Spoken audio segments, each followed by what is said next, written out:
Am Anfang stand 2005 ein außergewöhnlicher Fund. Die erste farbige, das heißt original eingefärbte Kopie des klassischen Stummfilms Hamlet mit Asta Nielsen als Hauptdarstellerin und Produzentin. Für den besonderen aufwendig restaurierten Film gab ZDF Arte eine neue Musik in Auftrag. Bei dem 1957 in Ulm geborenen Komponisten und improvisierenden Klarinettisten Michael Riesler, einem leidenschaftlichen Grenzgänger zwischen den Bereichen Neue Musik und Jazz.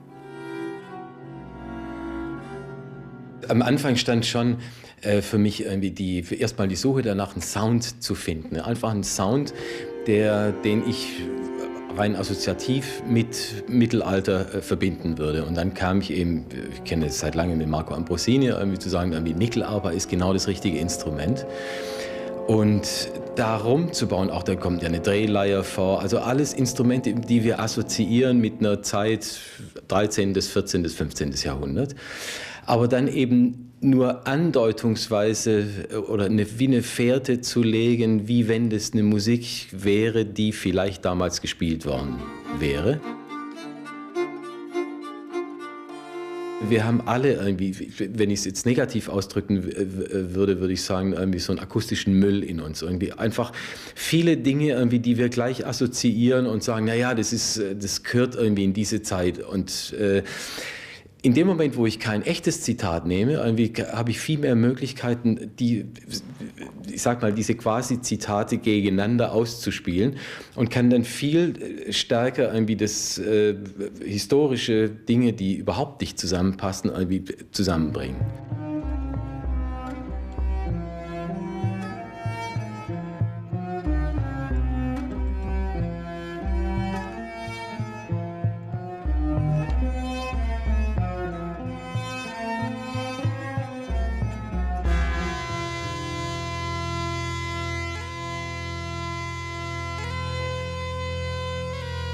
Darüber hinaus dann eben, ich sag mal, irgendwie Fährten zu legen in alle möglichen Ebenen, die aber mehr aus der Psychologie von Hamlet, also in dem Asta Nielsen kommen.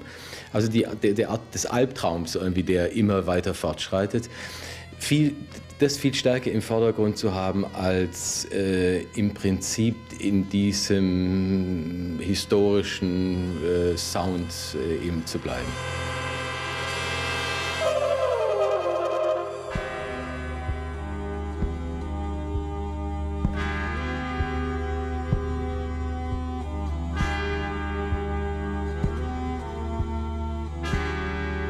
Vieles war in dem Fall auch Versuch und Irrtum. Wir haben ganz viel eben dann im Computer Dinge zusammengefügt und dann in den Raum gesetzt. Natürlich ein ganz wichtiger Mensch da drin, der am Ende dann dazu kam, die letzten 2 Wochen, war Federico Savina, der wirklich für mich die Referenz überhaupt ist für Dolby Sound im Kino. Und er hat sich dann die letzten 2 Wochen damit beschäftigt und auch genau dann diese Übergänge zu schaffen, irgendwie, wie man das in den Raum setzt, so dass wirklich der Eindruck entsteht, man sitzt fast wie in einem Orchester drin. If you go to the cinema, you look. Im Kino ist die Aufmerksamkeit ganz auf die Leinwand gerichtet. Der übrige Raum kann für Musik und Geräuscheffekte genutzt werden. Es ist eine umgekehrte Art der Wahrnehmung. Die Zuschauer hören der Musik nicht zu, sondern absorbieren sie unbewusst.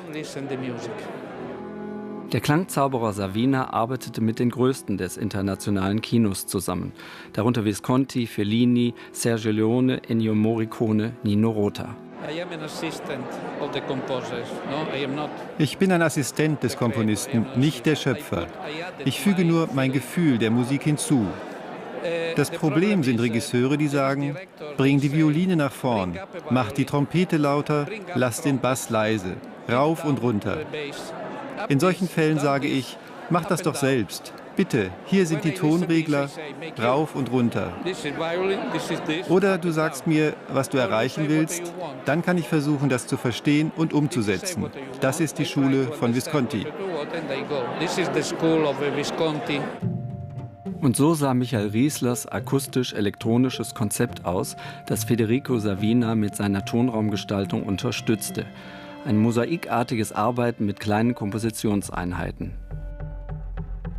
Ich habe nie Dinge aufgenommen, die länger als vielleicht 30 Sekunden waren, sondern wirklich nur winzige Bausteine und die immer wieder neu zusammengesetzt in ein neues Licht, in ein neues Ambiente gesetzt.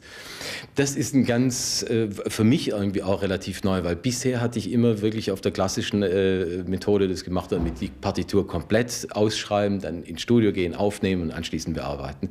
In dem Fall war es wirklich so sich erstmal eine riesen Baustelle zu schaffen und wie einzelne musikalische Elemente nehmen, um erst eine Sprache zu entwickeln, damit erst eine Grammatik zu entwickeln und erst dann eine Sprache zu entwickeln. Bei Rieslers komplexer Komposition hätte ein reales Orchester mit den vielen notwendigen Proben jeden Produktionsetat gesprengt.